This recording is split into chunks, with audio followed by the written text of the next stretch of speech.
Buenos días, Agdiel y todos los que nos siguen. Sean bienvenidos una vez más a la sede del Centro de Prensa Internacional del Ministerio de Relaciones Exteriores de la República de Cuba. De inmediato iniciamos la conferencia de prensa del Ministerio de Salud Pública sobre la actualización de la situación epidemiológica del país frente a la COVID-19. Nos acompaña, como ya es habitual, el doctor Francisco Durán García, director nacional de epidemiología del MINSAP. Doctor, buenos días. A ustedes, a Biel, que nos apoya desde los estudios, y a todas las personas que nos siguen todas las mañanas. Bueno, el día de hoy, otro día más sin fallecidos, una noticia favorable. No obstante, en los hospitales de nuestro país se encuentran ingresados 444 pacientes, sospechosos 264 y confirmados 180, que son los casos activos que tenemos hoy en nuestro país. En la atención primaria de salud, como siempre decimos, pues se vigilan, se atienden 1.736 personas.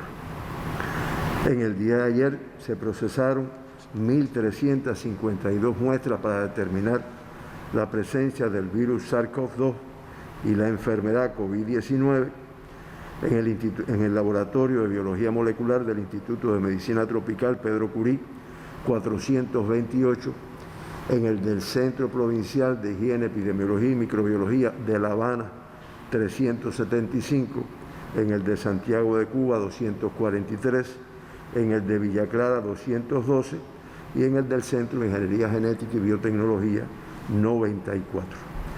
Como resultado del análisis de estas 1.352 muestras, pues se confirmaron 9 personas con la COVID-19 en el día de ayer.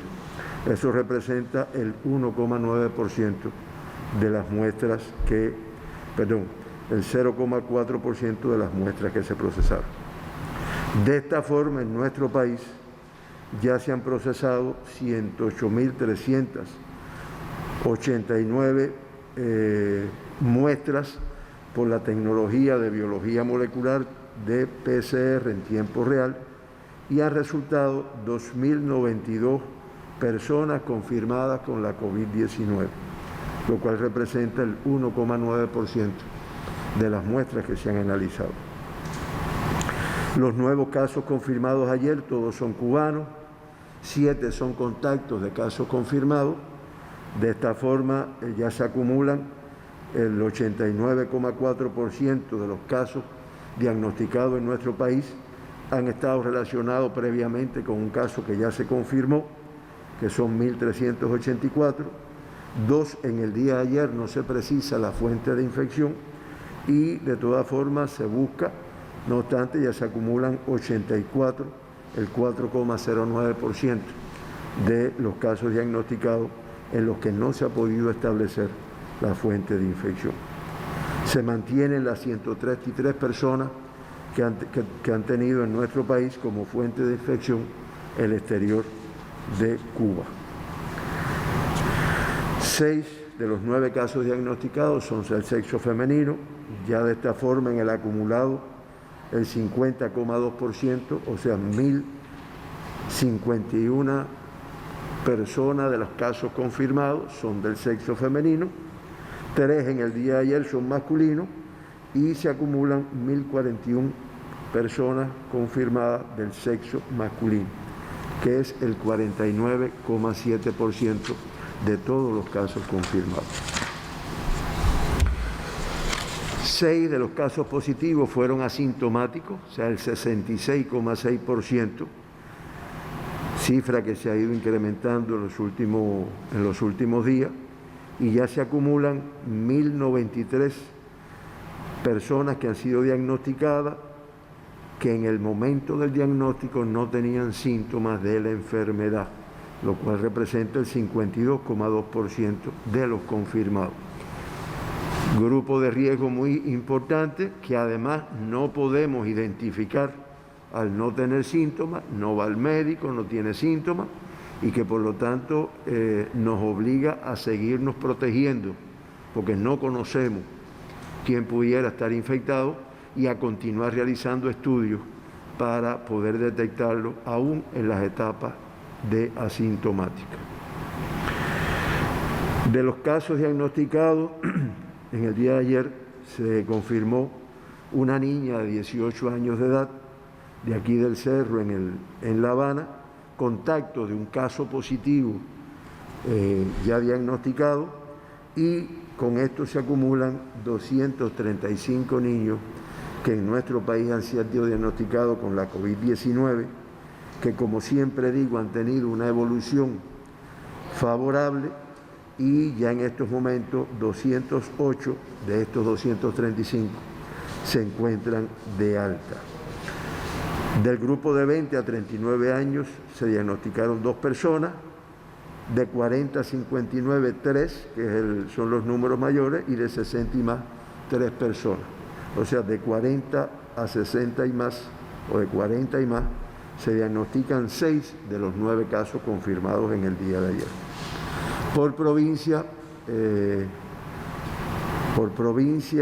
La Habana, los 9 son de La Habana, se distribuyen en 4 municipios de La Habana, y podemos decir que, a pesar de esta distribución en los 4 municipios de La Habana, sin embargo, 5 de los 9 casos tienen nexo epidemiológico con el control de foco de los laboratorios farmacéuticos AICA, que, como se ha explicado, ayer lo explicó el presidente de la República, el gobernador de la provincia, fue un evento consecuencia del evento de la época, y que lo que pone de manifiesto es como un incumplimiento, de una violación de lo que está establecido, puede desencadenar un hecho de una envergadura sumamente importante para nuestro país, para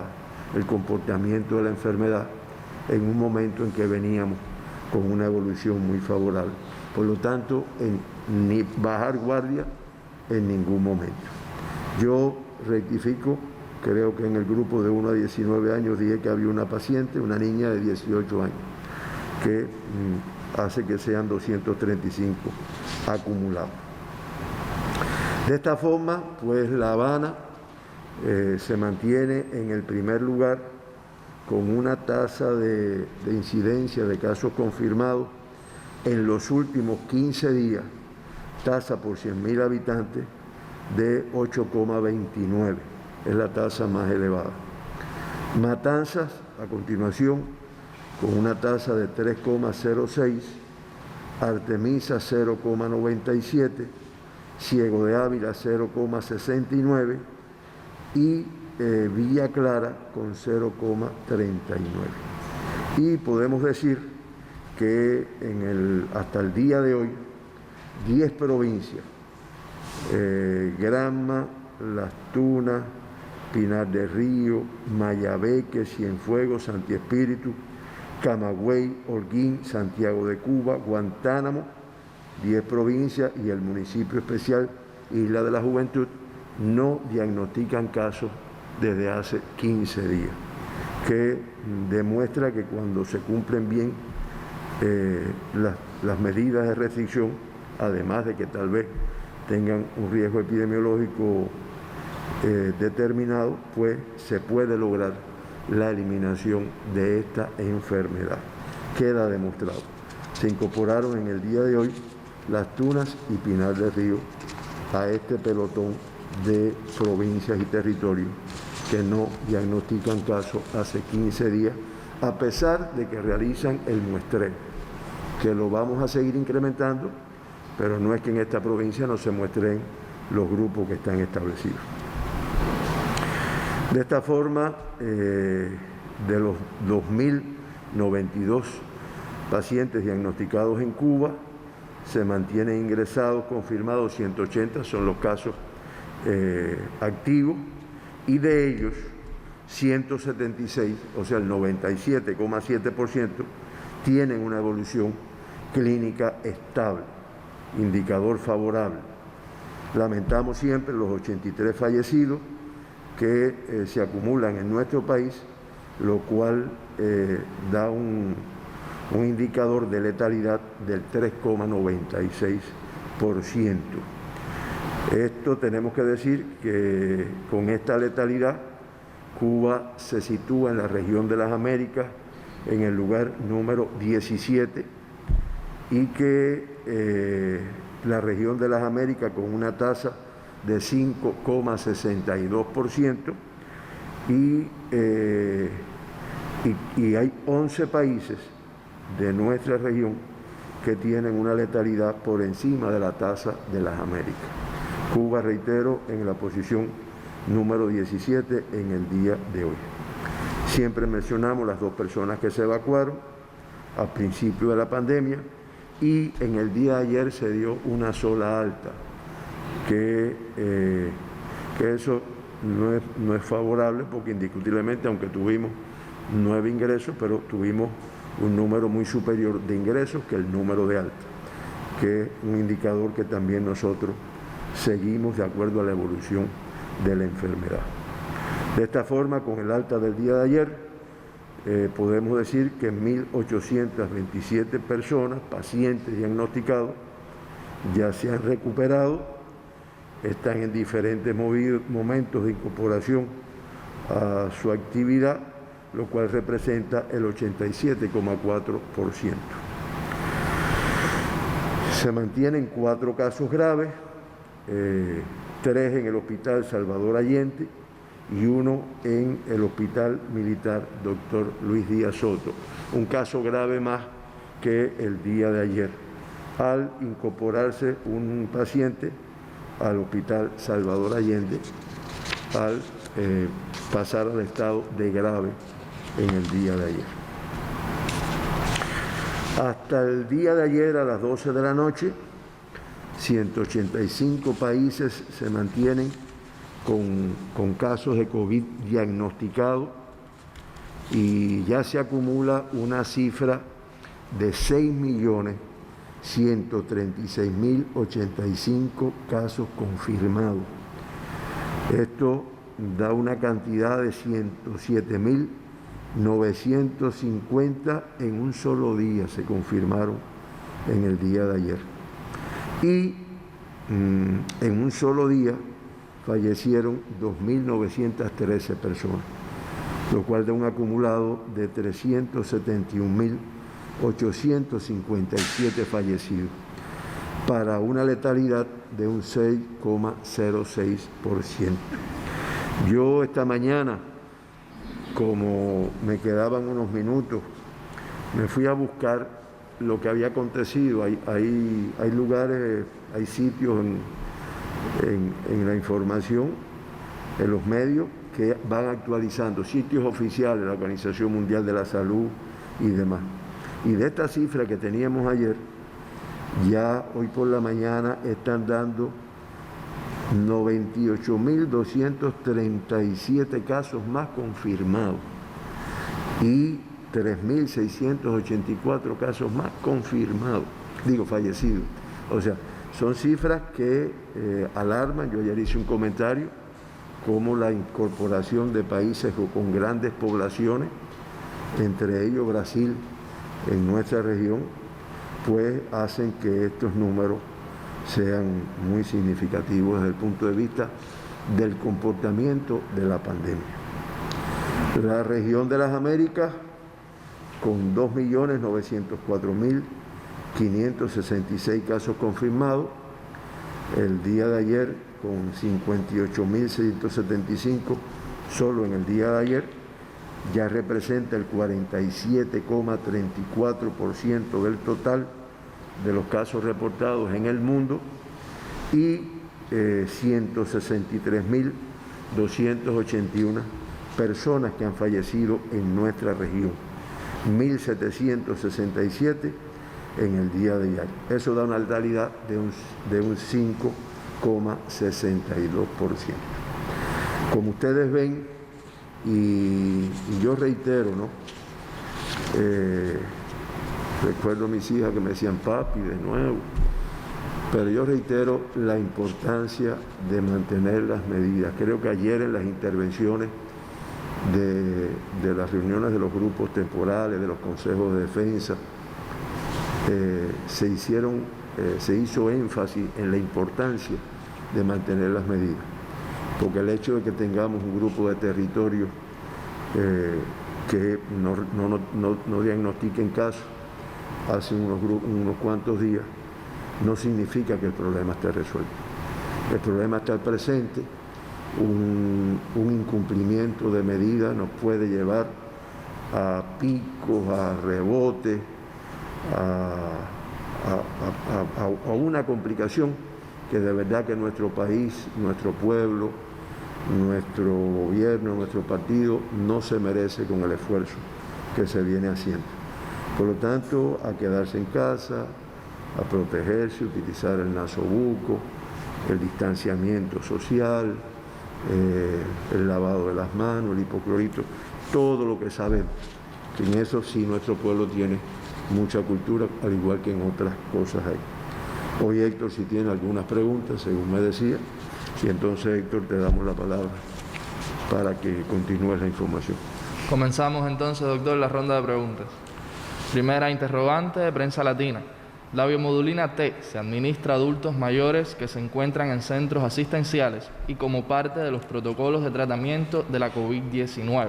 Pregunta entonces, ¿está previsto ampliar el número de personas, sobre todo mayores de 60 años, que se pueden beneficiar de este producto si se tiene en cuenta que representan casi el 30% de la población y además vulnerables a la enfermedad?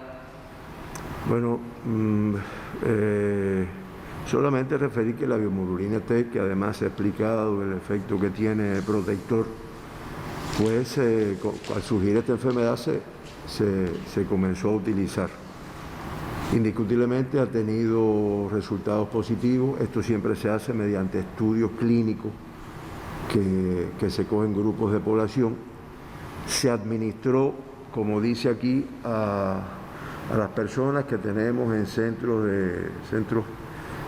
de asistenciales, centros sociales, como por ejemplo hogares de ancianos, hospitales psiquiátricos, centros psicopedagógicos, que son poblaciones vulnerables, y esos resultados de su aplicación, bueno, pues se están siguiendo para determinar su extensión a otros grupos de riesgo. Además, se han hecho algunos ensayos con población vulnerable que además de edad tiene enfermedades asociadas. Eso se viene siguiendo y en el momento que se vayan teniendo los resultados, pues se irá extendiendo, como está pidiendo la población, a otros grupos vulnerables de nuestro país. Es lo que podemos decir, pero indiscutiblemente donde se ha aplicado ha tenido resultados favorables desde el punto de vista de no enfermar y si enfermar una evolución sin complicaciones de las personas.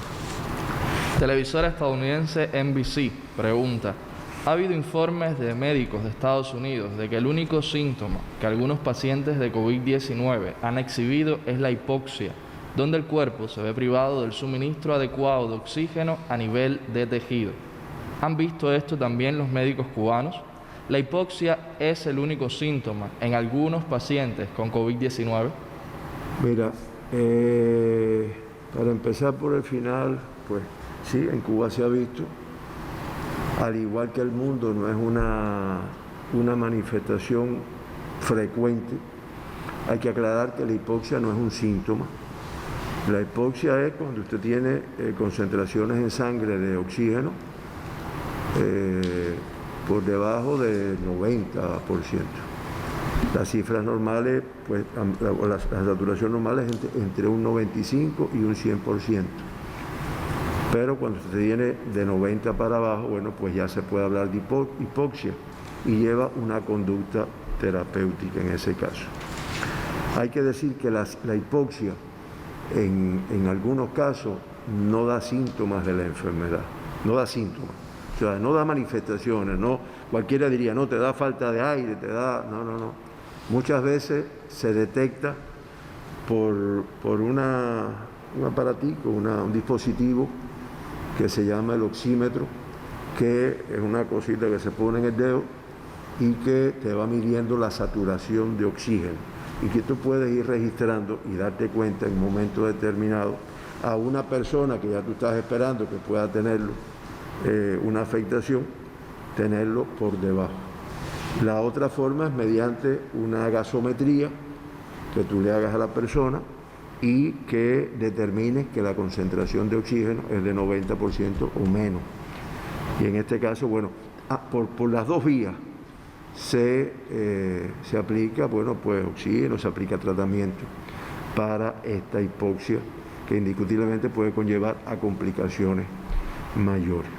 Te reitero, en Cuba se ha visto, no es frecuente, se detecta por estas vías que te estoy explicando, que le estoy explicando a la población, y de todas formas se sabe que esta enfermedad puede tenerlo entre sus manifestaciones. Por eso nuestros pacientes se vigilan para detectarlo en el momento que se pueda producir, porque reitero, muchas veces la persona no tiene síntomas de su hipoxia en el momento que se detecta.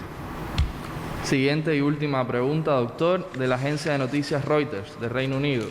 Un médico en Milán sostiene que el nuevo coronavirus está perdiendo su potencia y se ha vuelto mucho menos letal. Según este médico, y cita al corresponsal de Reuters, en realidad el virus clínicamente ya no existe en Italia. Fin de la cita. Pregunta entonces, ¿Cuba tiene también la impresión de que el virus está debilitándose? Bueno, mira, no pudiéramos decir como que el virus se está debilitando. Es verdad que al pasar el tiempo, en el mundo y en Cuba se ha visto que el número de casos asintomáticos o con síntomas leves de la enfermedad se ha ido incrementando. Fíjate que nosotros aquí incluso hemos visto la evolución, que ya en algunos casos hemos tenido un 70, un 80% de casos diagnosticados de forma asintomática. Es muy precoz para decir que el virus haya mutado. Cuando decimos mutado, término que sea comprensible, haya cambiado su virulencia, que es la capacidad que tiene un virus de causar una enfermedad grave. Entonces, decir que el virus ha mutado creo que es muy precoz para el mundo y para Cuba también. ¿Qué puede pasar? Hay varias hipótesis que se han manejado. Por un lado se ha dicho que el virus puede mutar, ha pasado en otros virus con otras enfermedades, al pasar de un paciente a otro, al circular, al provocar un grupo de contagio, pues puede ir perdiendo virulencia. Reitero, eso no está demostrado. Otra hipótesis dice que las personas que tienen el virus más virulento, valga la redundancia, pero es así como se dice, o sea, el más agresivo, el más capaz de provocar un cuadro grave, pues generalmente provoca el cuadro grave, provoca una sintomatología que te lleva a ingresar prácticamente desde el inicio en cuidados intensivos, en el estado de grave, en el estado de crítico, y como es natural, tú lo sacas de la circulación desde prácticamente el inicio de los síntomas de la enfermedad, que es bastante precoz. Y eso hace que circule menos. O sea, si hay una cepa que es más virulenta, pues circula menos porque da manifestaciones tempranas, da manifestaciones graves y tú lo ingresas y lo aíslas de eso que está ahí.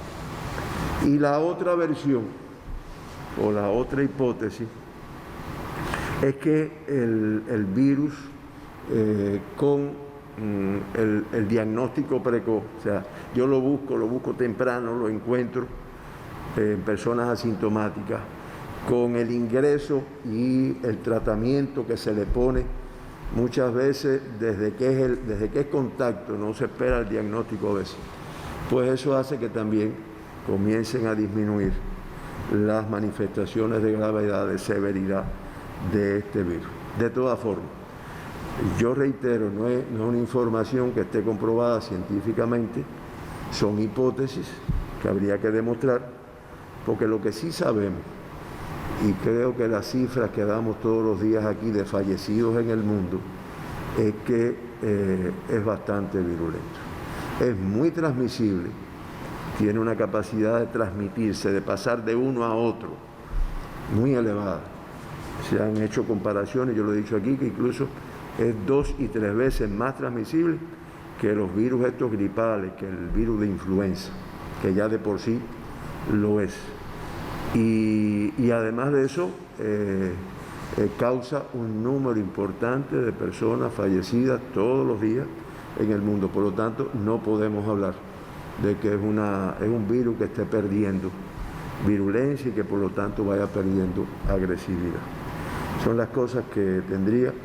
Creo que no te queda más. Terminamos así la ronda de preguntas, doctor.